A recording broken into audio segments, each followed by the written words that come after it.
Hello everybody and welcome back to the United Stand and happy Friday and happy Carrick Ball weekend. Manchester United are back in action Sunday 2 p.m. at Old Trafford. Be there or be square. We'll be covering it all throughout the day on the United Stand. I will be at Old Trafford and Michael Carrick has just done his press conference before that game against Crystal Palace. Every game is a cup final now. Champions League football, the hunt is on. I have an interesting stat to bring into the show as well about how things could have been. Manchester United from January 1st onwards, currently top of the table if we were just going from January 1st. Unfortunately, we're not. But Champions League football is massive. This game against Crystal Palace is massive. We have some transfer updates as well. Adam Wharton transfer update. Manchester United well and truly still in that race. They still want him. It's Adam Wharton watch on Sunday. So we'll bring that bit of news into the show. Apparently Manchester United are looking at Malik Chow as well from Newcastle as a centre-back option. However, Carrick wants a Maguire new contract.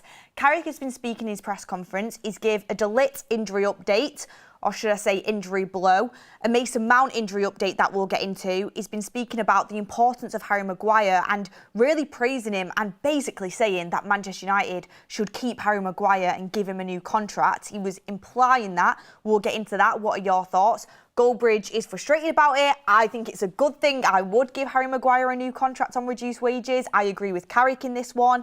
Let me know your opinions down below. And we've got loads more to get into as well. Wan-Bissaka's been doing an interview saying give Michael Carrick the job. And we've got loads to talk about on this Friday afternoon. So get in the comments, get down below. Get your opinions in. He's also been talking about Ugarte, Fringe players, loads of stuff. Senny Lamans. We'll get right through it. And stay with us. Get your comments in. Let's make it interactive. I mean, first and foremost, I'm going to run a poll. Harry Maguire, new contract, yes or no? This contract will be on reduced wages, by the way. It's going to be on reduced wages. Harry Maguire has agreed to that.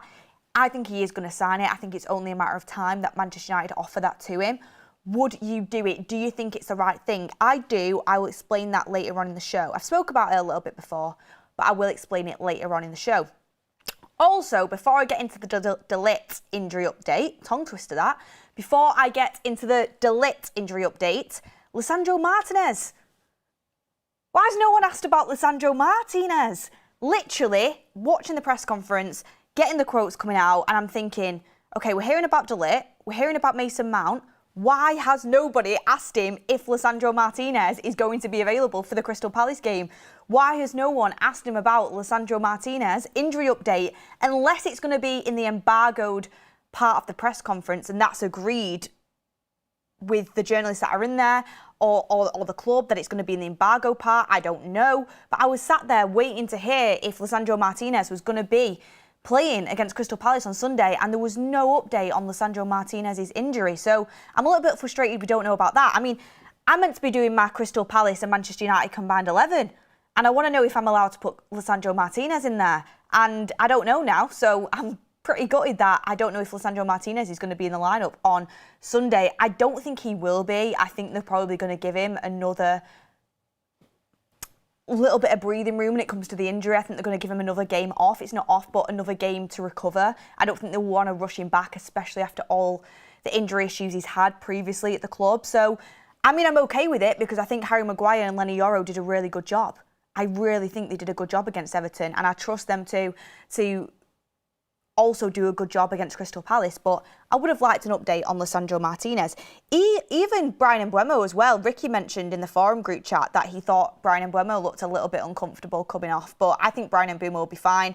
Touch wood, his injury record is absolutely fantastic. He's limped off before and he's played the next game. We want robust players like that playing for the club, so hopefully that stays. But speaking of injuries, someone just put in the chat, we won't compete for the league with Maguire. Dominica. Michael Carrick explains it perfectly. I'm not saying we're going to be able to compete for a Premier League title with Maguire playing week in, week out next season, but it is a squad game. It's a squad game. We're going to be playing Champions League football, hopefully. We're going to have 2 games a week at least. You need good players in every position. We're losing leadership with Casemiro definitely exiting the football club. You need a mix of experience and youth. You need Harry Maguire in the dressing room. I'm not saying it has to be Harry Maguire, but at this point in time that we're in, we want to prioritise spending money on the midfield, the left wing and the fullbacks this summer. We don't have a spare 50, 60 million pound lying around to go all out on a centre-back, in my opinion. If you can keep Harry Maguire on a shorter contract on reduced wages, you keep the leadership, you keep a good quality player that has proved he can still play at this level. He's been fantastic this season. He really has. When he's been fit and available, he's been fantastic. I'm not saying he's going to play every minute God sends, but he's excellent coming off the bench. He's for both boxes. In the defensive third, his head is like a magnet. He can get to every cross coming in. He takes the pressure off your back line. Sonny Larmans has started doing that as well. But he can defend crosses really well and set pieces really well. He can sit deep and be comfortable. But also, if you go and chasing a goal, you can get him in the opposition box and he's going to be a big goal threat. He's a good player to have in the squad, which is why I would keep him on reduced wages. If it was still on 190 grand a week, I'd say probably should look at getting a different centre-back in. But if he's agreeing to reduce wages, there's so many boxes that he ticks, in my opinion, to keep him on, which is what Michael Carrick is talking about when we get to his quotes. But anyway, let's get into it. Get voting on the poll. So Michael Carrick on Mason Mount, he said, Mason's getting closer. He's on the grass. We just have to be patient and really make sure he's ready for a big end for the season. Look, Michael Carrick's positive. He's glass half full and he always talks up his players. Look, even coming from one of the biggest Mason Mount fans, I'm now frustrated. I really am. And I feel sorry for the guy because it's not his fault. He doesn't want to be injured, but unfortunately, he is extremely injury prone at the age of 25, 26. I think he's around that age now. I'm pretty sure he is. Let me just double check. Mason Mount. Don't want to get it wrong. Oh, he's 27. Wow, okay. So we must have bought him when he was around 24, 25. So he's now 27, right? Turned 27 in January. And this is supposed to be the prime of his career and he's extremely injury prone. Look, I think as a footballer, he's a very good footballer and I think he would be a really good player to have in the squad if he was fit every week. But I've said it over and over again, I don't want to keep going back into it. For me, this season was the season where he had to have a breakout season. He had to stay fit the whole season. He had to earn the praise off the fan base for being able to stay fit and make the impact that we know he could have because he is a quality player. He's had moments this season where he's looked really, really good. And when he could put that string of games together, he was a really important player for us. He was one of our best players in the opening games of the season when he could stay fit. But unfortunately, he has had games in and out the team with injury and he's been injured too much. For a guy that's been at the club now for, 3 years, he's been injured way too much. And as a player, I really, really like him. As a personality, I know that he's a brilliant personality to have in the squad. I know he's a hard worker. I know he's a proper professional. You know, he's got experience of winning the Champions League. But unfortunately, look, there's no point having a car if you can't take it out the garage. He's on 240 grand a week. He's got the number 7 shirt and he's injured too much. And unfortunately, we're not a charity. We are a football club aiming to be the best.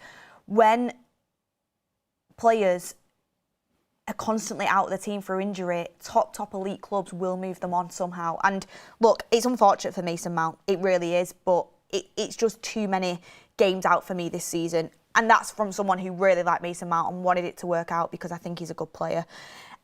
And it feels like Carrick says the same thing every week when it comes to Mount and de Ligt's injuries. They're nearly back.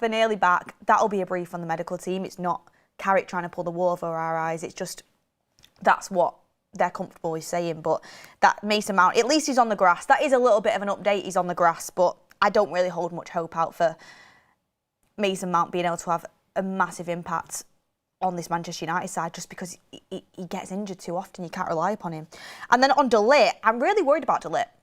I don't want to spend too much time on it because, again, it's the same thing as last week. Carrick has said on de Ligt, he's had a back issue now that's been slow to progress. We're getting there. It's in the right direction, but it's just further behind.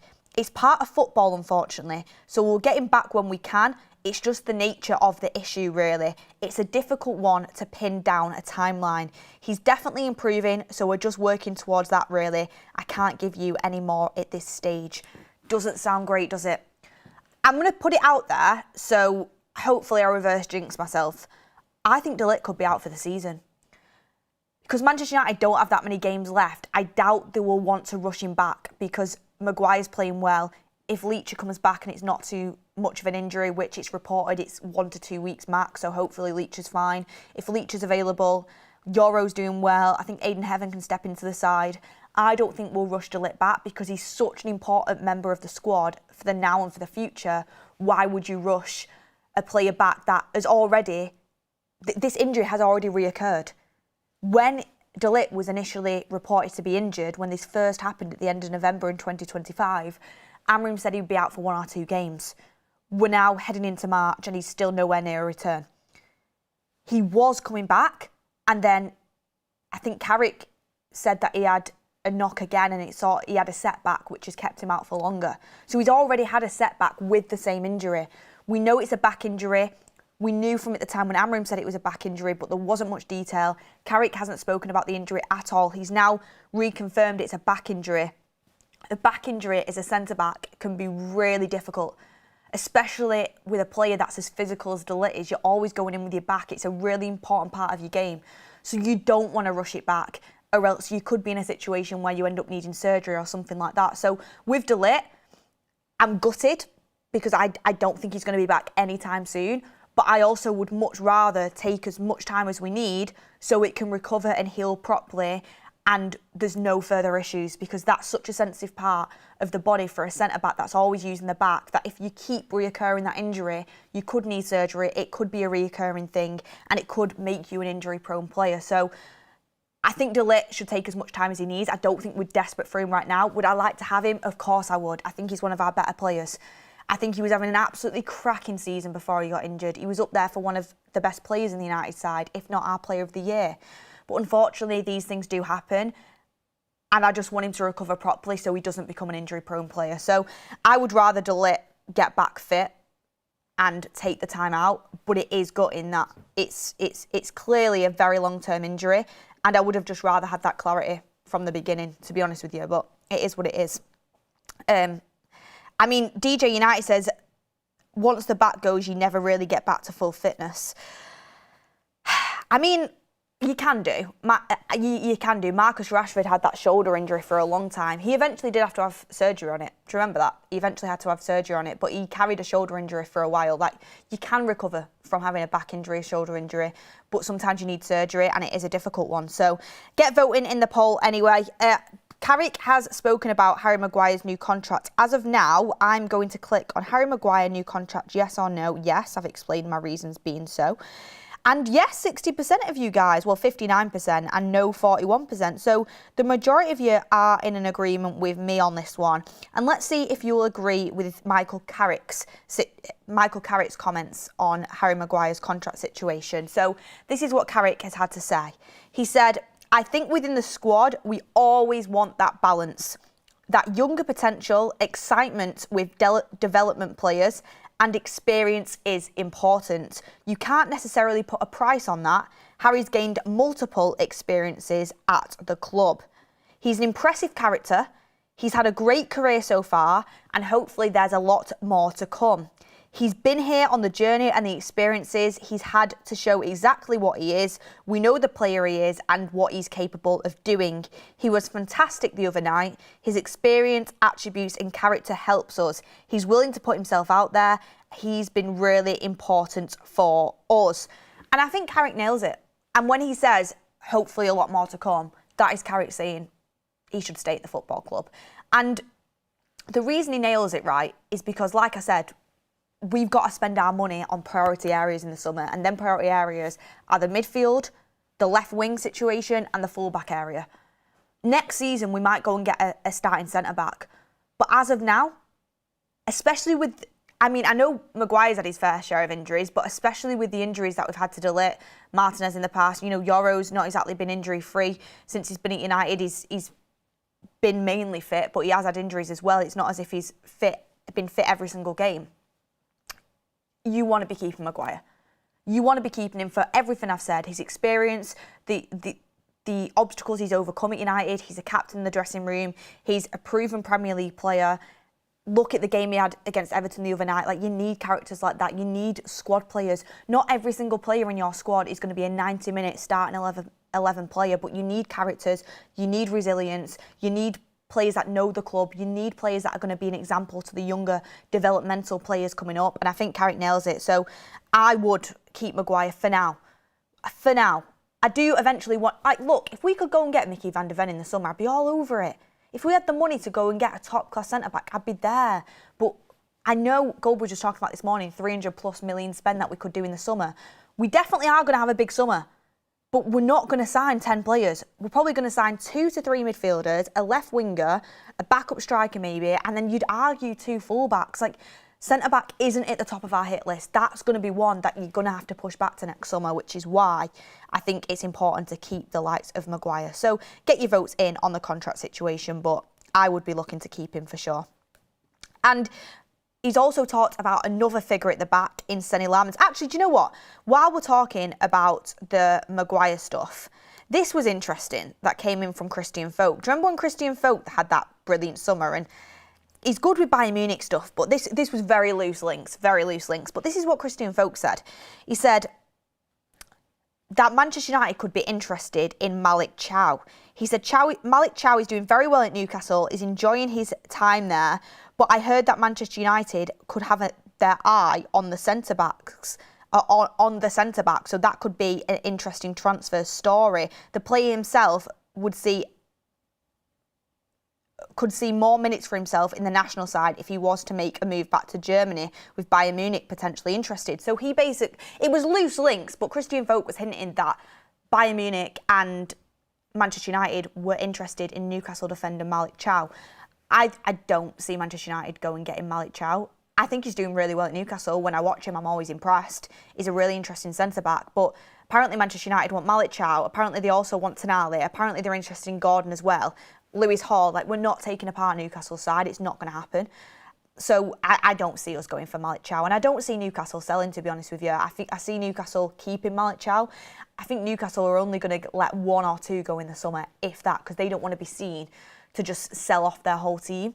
They probably will have to let 1 or 2 go, but they're not going to sell off the whole team. And if anyone's going to go, it's looking like it might be Tonali or Gordon as of now. So let's see what happens with Newcastle, but I don't see Malik Chow moving to Manchester United. But I thought I'd bring it in because it was an interesting story to talk about. He is a good player though. Every time I watch Newcastle, I really do kind of like him. But we're not going to be spending a hefty sum on a centre-back when we can keep Maguire on a contract and keep that experience in the team. So I would sort of put a pin in that one, but I thought I'd bring it into the show anyway. Just in terms of, let me get the quotes back up from Carrick, he spoke about Senny Lamans as well. And he said this: "We could talk for quite a bit of time on Senny Lamans' comments on his coaching, how we want to play, what we want to do for each other. There are all sorts of things that come into it. I've said at times, when you put a team together and put a team on the pitch, you try to make it as clear as you can. Clarity is important, but sometimes there is a lot of detail to put across." So he was just basically talking about Senny Lamans' comments on Michael Carrick's coaching and the clarity and the direction that Carrick has given the team. And he also continued to say, Michael Carrick, "We do it in a simplistic form so the players think it's simple, but there's quite a lot of work around that. You want players' minds as clear as possible so they know the job. The boys have been great. Anything we can help with, they've taken it all on board." Can I just say, Carrick has got the temperature spot on. And I will argue with Goldbridge about this. Goldbridge, come on, come and get on the show with me. Come and debate me, because he's talking about how Michael Carrick, it's simple tactics and, it's just go out there and enjoy yourself type of tackle.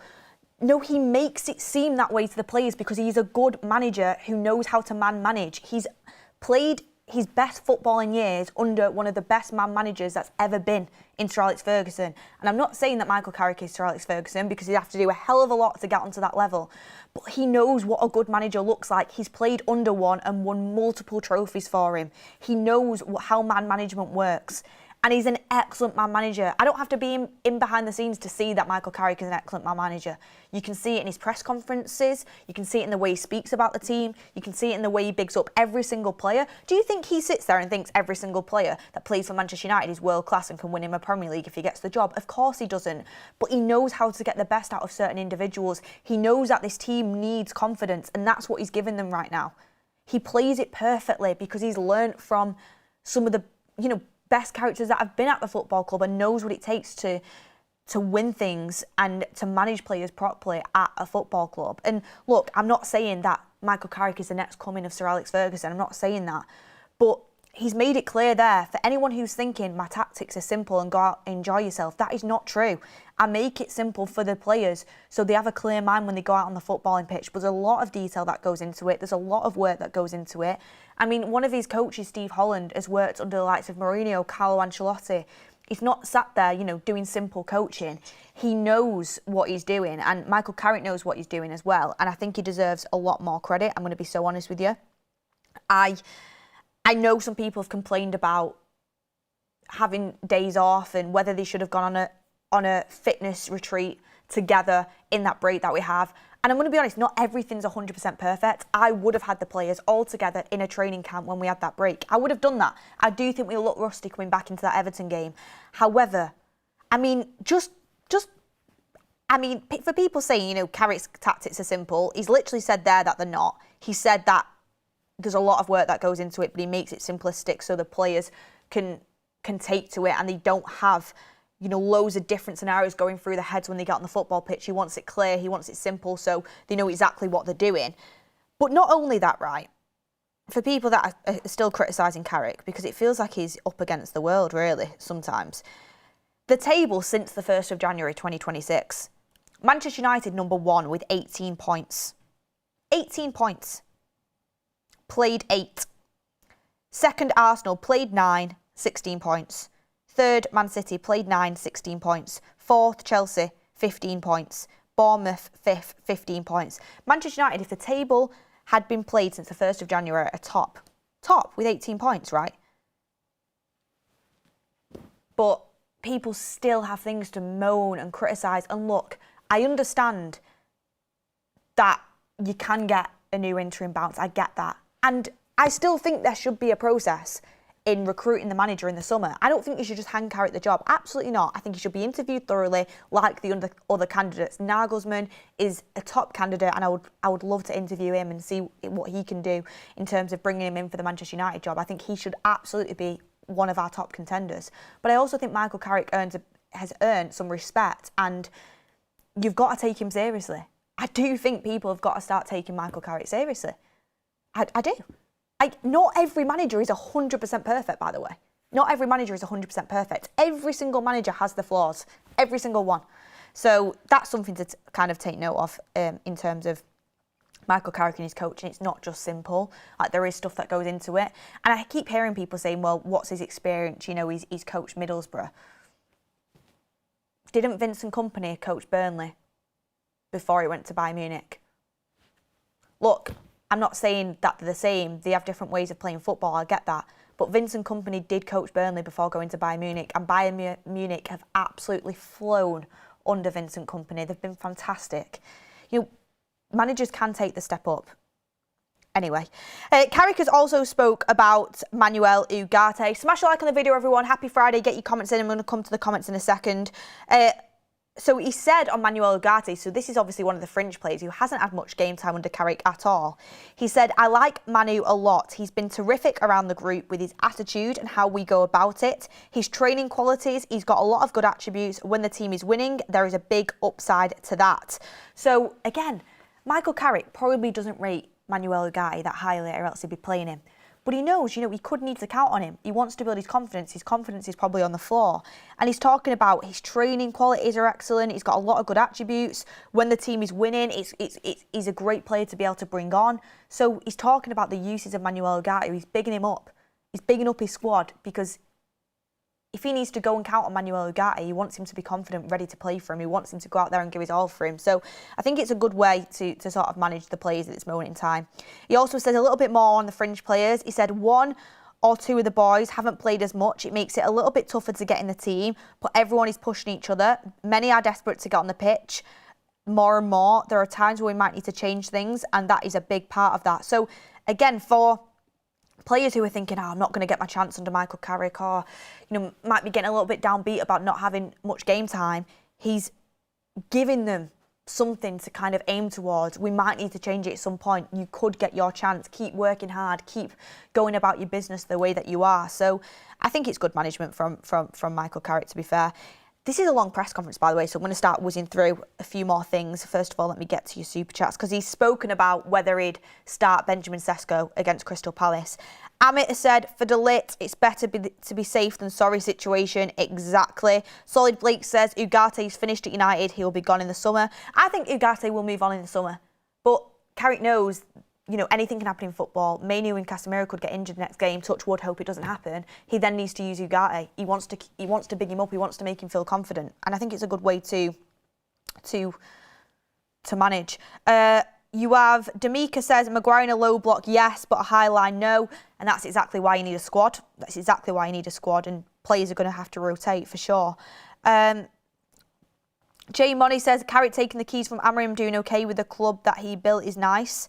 We have Mr. Miracle saying Carrick and him being our manager.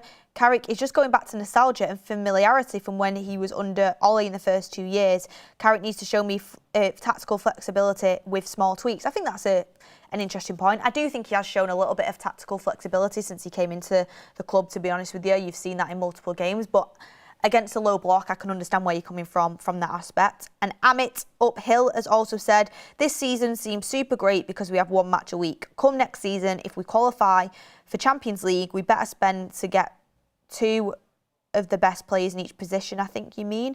Non-negotiable. And yeah, that's absolutely correct. That's absolutely correct. I think we have to go and get, you know, a squad that has some depth there where multiple players can play in different positions. You can use different players in Champions League, in the Premier League. Of course, you have your best 11, but we need a deeper squad. That is absolutely true. I'm completely on board with that. So Carrick has spoken about whether Benjamin Sesko, you know, will start or be coming off the bench, and this is what he said. He said, with Benjamin Sesko, the whole thing is really positive. It's certainly not a decision I look at in a negative way. He's been key to us winning games, but I'm not getting carried away. It's really not a drama, believe it or not. I think it shows the quality Ben's got to do it so much in the last few games. He might not start him, you know, against Palace. He might not start him. And Carrick also got asked about the West Ham and Everton matches and the points. And he says 4 points from 2 away games is not too bad at all. I agree with him. Some people might say, you know, we should win every single game and get 3 points every single game. But 4 points from them 2 away games, I don't think is a bad rate. He also spoke about the Champions League. He says, it's certainly where we want to be. We can't take things for granted, as the past is in the past and takes care of what should happen. We have to earn it. We have to show we're good enough. That's why when you achieve success, it is warranted. At the moment, it's laser focused on what's ahead for us. There is no point looking elsewhere. I think that's absolutely right and a good message to send out. He said, we know where we want to be and what we have to do to get there. Looking at what else is going on around Europe is not going to help us, but that's exactly where we want to be. So basically, Champions League football is the aim. Carrick knew this when he came into the job. The players know it. We know it. Every game's a cup final until the end of the season to go and get that Champions League football. Just back onto the Sesko thing, by the way, we've got 54% of you saying yes to a Maguire new contract, 46% saying no. So, interesting from you guys. I've got a majority on my side and I'll take that. I'll take it. But look, in terms of Benjamin Sesko, whether he'll start against Palace, I thought he would absolutely start him against Palace. I thought, you know, you'd have to do it because of how good he's been coming off the bench and he's earned a start. But I was speaking to Ricky about this. He actually rang me up the other day and he was talking about it and he was like, I bet you that Sesko starts on the bench again on Sunday. And I was like, Ricky, surely he can't do because of how well he's done coming off the bench, and surely he's earned a start. Like, surely he has. At Old Trafford as well. I was like, after what he's done coming on and winning us points, Carrick's going to have to start him. You know, we need a target man up front. And he said, Beth, it's all part of his plan. It's all part of his plan. He says the way that Ahmad and Mbeumo and Cunha press and keep the team shape and defend from the first minute, he says it's a plan to get into that last period of the game without being behind and to be able to go and win it. And Sesko's really good to come on off the bench and go and win the game. He said it's a plan to have Ahmad and Mbeumo and Cunha there to keep the team shape and make it difficult for them to score, as well as, you know, they're all quality attacking players that can get a chance. But he says you don't start the game in Ricky's head, he was saying you don't start the game to go and have Sesko on to go and score the goals. He might not get a sniff if he starts, but coming on off the bench, you know, he's able to come off the bench and win you the game. And he was saying he thinks Sesko will again start on the bench against Palace. And I thought it was an interesting theory in terms of Mbeumo is certainly brilliant at pressing and keeping the team shape and defending. Amad is excellent at it. Cunha's decent at it. So I thought it was an interesting take. I do think Sesko should start against Palace. I do. Just because, as not only do I want to see Sesko get rewarded for doing so off the bench, I think Mbeumo's best position is pulling off to the right and putting them crosses into the box for Sesko, as well as being able to come in and cut in on his left foot. I don't know who drops out of Amad and Cunha, probably Amad, but Amad is such a good player as well. It's difficult, but they're the difficult decisions that you want. But I think Sesko has shown enough to earn a start at Old Trafford. I mean, get in the comments down below, what do you think? Ian Tracy says, Carrick does deserve credit. Even short-term defensively, we give less chances away and keep clean sheets in 50% of games compared to 10% with Amorim. Ian Tracy, I agree with you. I agree with you, Ian Tracy. Great super chat. Happy Friday.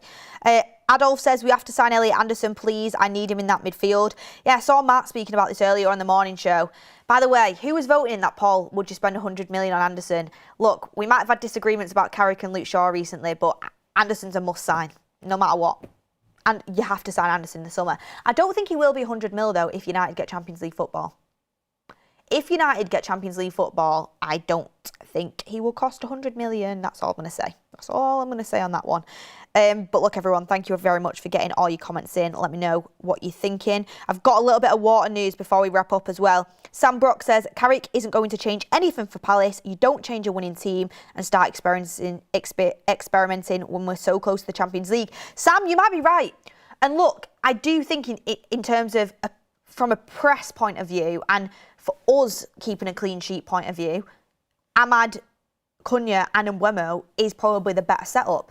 But if you're talking about getting chances and going and attacking Palace and having a better chance of scoring a goal early on in the game, I do think, you know, starting Sesko would be a good option. But at the same time, you know, getting into the second half, having a clean sheet and going out there, we've got the players to go and win the game. And Carrick knows that. We have the players to go and score a goal. We have the players to go and win the game.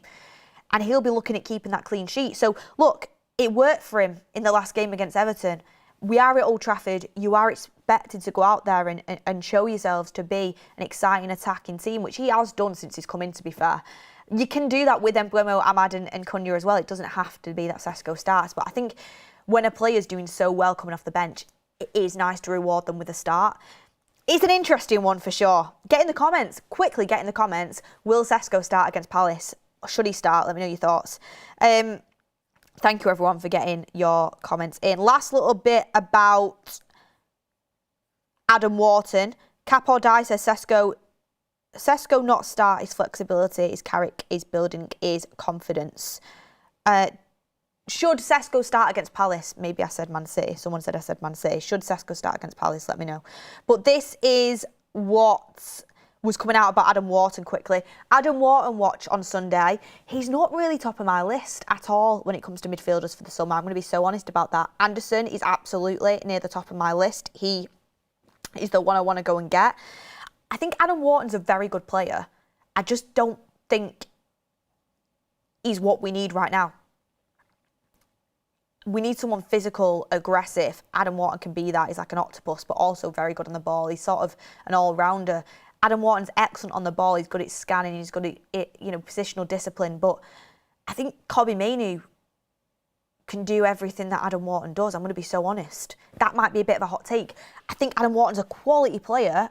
I just don't know if that type of profile is what United need. However, Samuel Luckhurst has said that Adam Wharton remains a top target for Manchester United. Those who followed Adam Wharton closely at Blackburn Rovers say he would be perfect for Manchester United. So, you know, those that follow Adam Wharton think differently and think he would be perfect for us. I think he's a quality player. If we signed him, I won't complain. Like, I think he's a very good player. It's not as if I think he's a poor player.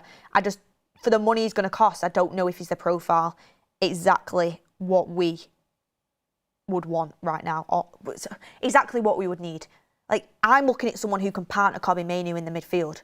I'm looking at someone who can be a Casemiro replacement. And I think it'll be hard to replace Casemiro with just one player because Casemiro can do so much. But that's what I'm looking at. That's my number one priority. You could argue we need 2 midfielders. You could argue you need a player to compete with Man Utd. I get it.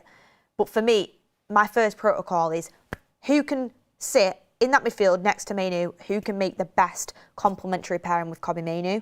And I'm looking at Elliot Anderson and it's tick, tick, tick, tick, tick, tick. That's where my laser focus is on. But anyway, thank you everyone for watching. Smash a like on the video if you haven't already. The majority say that you want Sesko to start, but you don't think he will. Thank you very much for getting your comments in. Everyone who's voted on the poll as well, it's come down slightly, but it was in Maguire's favour.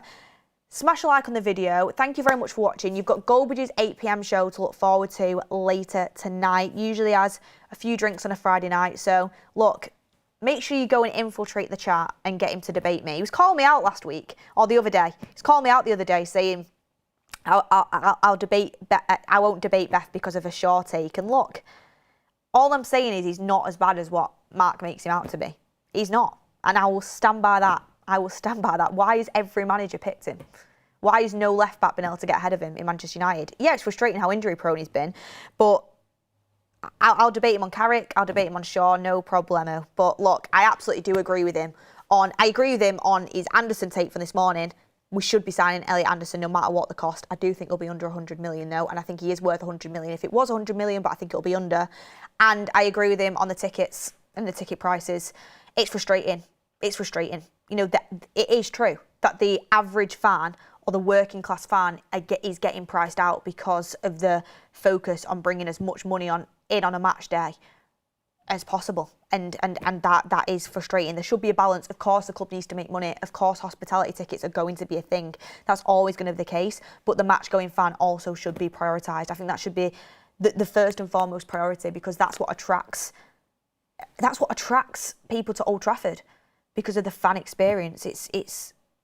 That is what this club has been built upon. But look, thank you for watching. Smash a like on the video. Enjoy your Friday night, everyone, and I will see you on the next one.